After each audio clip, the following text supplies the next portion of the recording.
அண்மை செய்தியை பார்க்கிறோம். பேரவையில் முன்னாள் அமைச்சர் செங்கோட்டையன் பேச அனுமதிக்குமாறு சபாநாயகரிடம் எதிர்க்கட்சித் தலைவர் எடப்பாடி பழனிசாமி வாய்ப்பு கோரியிருக்கிறார். பள்ளிக்கல்வித்துறை தொடர்பான விவாதத்தில் அதன் முன்னாள் அமைச்சர் என்ற அடிப்படையில் பேச அனுமதிக்க வேண்டும் என்று இபிஎஸ் கேட்டுக் கொண்டிருக்கிறார். கூடுதல் தகவல்களை சிறப்பு செய்தியாளர் அபினேஷிடம் கேட்கலாம்.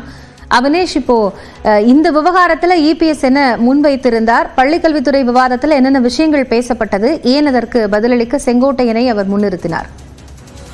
தமிழ்நாடு சட்டப்பேரவையில் இன்று பட்ஜெட் மீதான விவாதம் என்பது நடைபெற்று வந்தது. குறிப்பாக அந்த விவாதத்துல அதிமுக சார்பில் அக்கட்சியின் சட்டமன்ற உறுப்பினர் செல்லூர் ராஜு அந்த விவாதத்துல முதல் நபராக உறுப்பினராக கலந்து கொண்டு பேசினார். அப்போது பல்வேறு துறைகளின் சார்பில் அவர் பேசி வந்த நிலையில பள்ளிக்கல்வித்துறை சார்பாக பல்வேறு கட்டிடங்கள் இன்னும் கட்டப்படாமல் இருக்கிறது.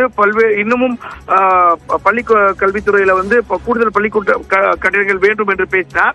அப்போது குறுக்கிட்டு அதற்கு பதிலளித்த 3 அமைச்சர்கள் பதிலளித்தாங்க. அமைச்சர் ஏவா வேலு, அதே போல அமைச்சர் தங்கம் தென்னரசு, அதே போல பள்ளிக்கல்வித்துறை அமைச்சர் அன்பில் மகேஷ் பொய்யாமொழி உள்ளிட்ட அமைச்சர்கள் அதற்கு பதிலளித்து பேசினாங்க. அப்போது செங்கோட்டையனும் முன்னாள் பள்ளிக்கல்வித்துறை அமைச்சர் என்ற அடிப்படையில அதற்கு எழுந்து பேசினார். குறிப்பாக இந்த விவகாரத்துல பேசிய அமைச்சர்கள் அதிமுக ஆட்சி காலத்துல 10 ஆண்டுகள்ல கட்டிடங்கள் எதுவும் பெரிதாக உருவாக்கப்படவில்லை அப்படிங்கிறத பேசினாங்க. அதற்கு பதிலளிக்கக்கூடிய வகையில முன்னாள் பள்ளிக்கல்வித்துறை அமைச்சர் செங்கோட்டையன் பேசுவதற்கான வாய்ப்பை கேட்டார்.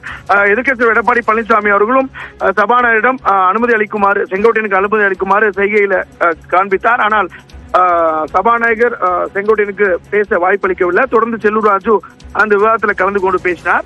அண்மை காலமாகவே எதிர்க்கட்சி எடப்பாடி பழனிசாமிக்கும் அதே போல சட்டமன்ற உறுப்பினர் செங்கோட்டையனுக்கும் ஒரு அதிருப்தி இருக்கக்கூடிய நிலையில நேற்றைய தினம் அதிமுக கொண்டு வந்த நம்பிக்கையில்லா தீர்மானத்திலும் செங்கோட்டையன் கலந்து கொண்டார் அதிமுக உறுப்பினராக. இன்றும் அதிமுக உறுப்பினர் என்ற அடிப்படையில் அவருக்கு பேச வாய்ப்பு வழங்க வேண்டும் என எதிர்க்கட்சி தலைவர் எடப்பாடி பழனிசாமி கேட்டிருந்தார்.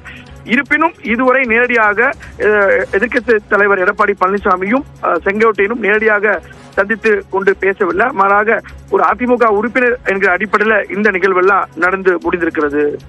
காயத்ரி, நன்றி அபினேஷ் விவரங்களுக்காக.